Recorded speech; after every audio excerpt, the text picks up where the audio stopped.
ارجع إليهم فلنأتينهم بجنود لا قبل لهم بها ولنخرجنهم منها أذلة وهم صاغرون.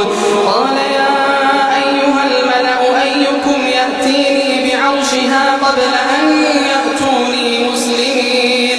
قال عفريت من الجن أنا آتيك به قبل أن تقوم من مقامك وإني عليه لقوي أمين.